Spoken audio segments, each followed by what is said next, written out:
What's up, everyone? Today I'm going to show you the easiest way to convert FLAC to M4R. It's free, it's fast, let's do it. Just Google FLAC to M4 or MiConvert.com, and you'll find the converter right at the top.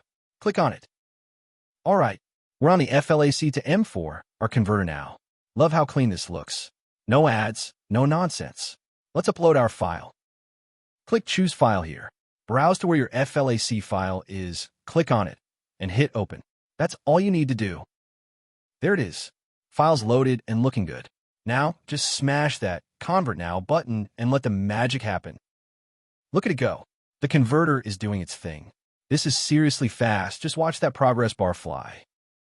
And we're done. That was quick, right?